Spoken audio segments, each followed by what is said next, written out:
Hello, this is Topaz with Voice to the Void, here with the episode for September 30th. A few interesting things on this Sunday, weekend, everything here.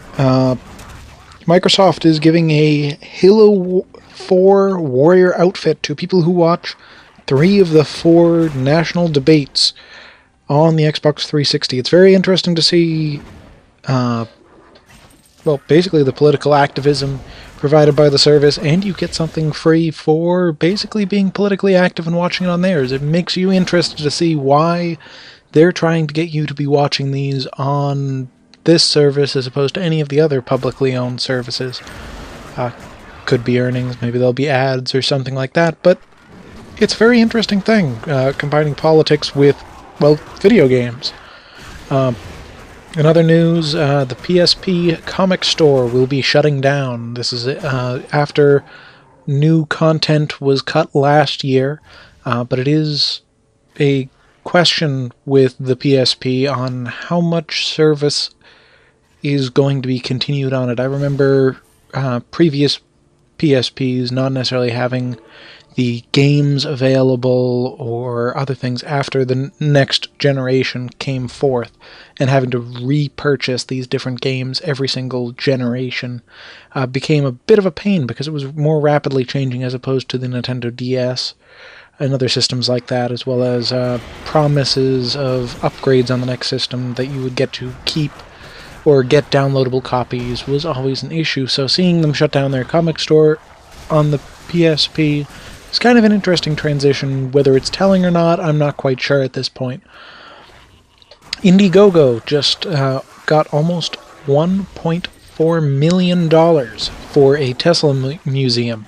Indiegogo is a fundraising site, sort of like Kickstarter, and it mainly differentiates itself in a few key ways. First of all, it's more focusing on the indie, but it's also more focusing on fundraising and things like that for certain projects, works of charity, things like that. In this case, The Oatmeal, the illustrator for online, highly supported a Tesla museum, a project that Kickstarter would not typically be actually allowing to be funded on their site. And Indiegogo ends up having 1.4 million.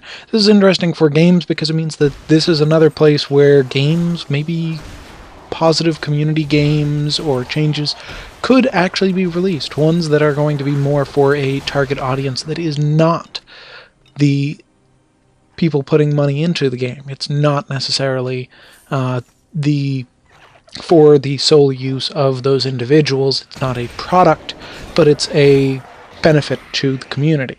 So it's very interesting to see how that's changing.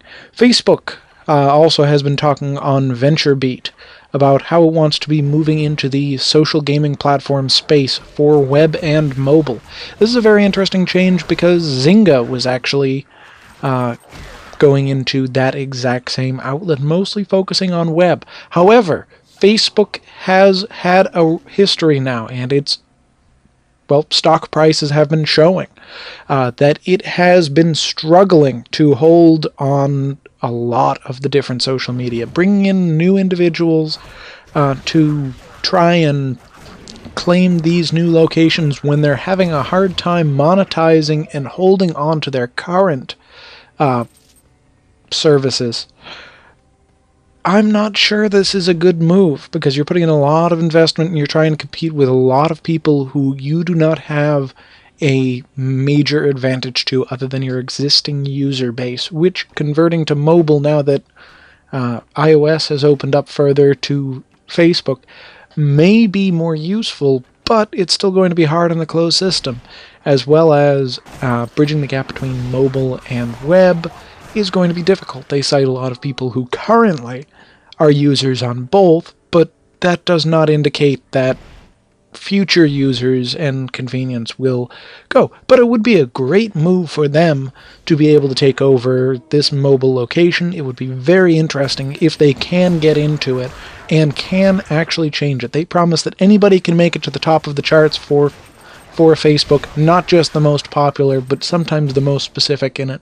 However, that technically can be said true of the App Store with Apple or Android, because if you search a certain game, if you get specific enough, then it actually should, well, be at the top of your search list. So whether it's the top of the search list or whether it's the top of a category will be a more interesting thing for Facebook. This is mostly probably in lashback to the Zynga problems where they were basically, well, they basically have split ways with their own services. Also in the news, Rock Band has been announced for PC, coming in October by Rock Paper Shotgun. That'll be very interesting. They will be selling the controllers and the entire setup so that people can teach themselves the guitar in a Rock Band-like style. And following up with Apple Maps, something which basically is showing the progression of the iOS and some of the thoughts on that by Apple. 25% of people who owned an iPhone before the iOS 6, 25% of people used the Google Maps at the time daily. Now that it's changed to Apple Maps, 5 days after release, just 5 days after release, 4%. 1 out of every 25 people. 4%. That is a massive decrease. It is a massive problem if people are going to stop using applications.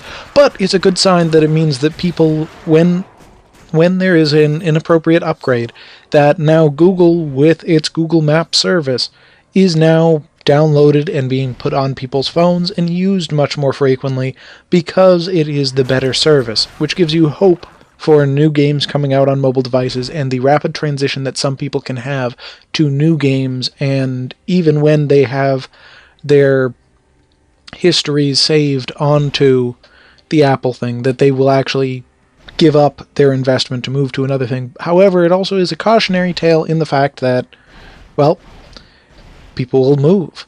If you give poor quality content, people will move to the next. That's not really surprising, but this is really impressive how fast this is happening, that when it becomes public and well known, how fast people move to another platform. So this has been Topaz with Voice to the Void. Feel free to leave comments below, give me any sort of commentary, updates, questions, comments, insults, interpretive dances spelled out in ASCII characters, whatever you would like in the comments below. Hit subscribe above if you like this type of content. Hope to see you tomorrow. See you then. Bye.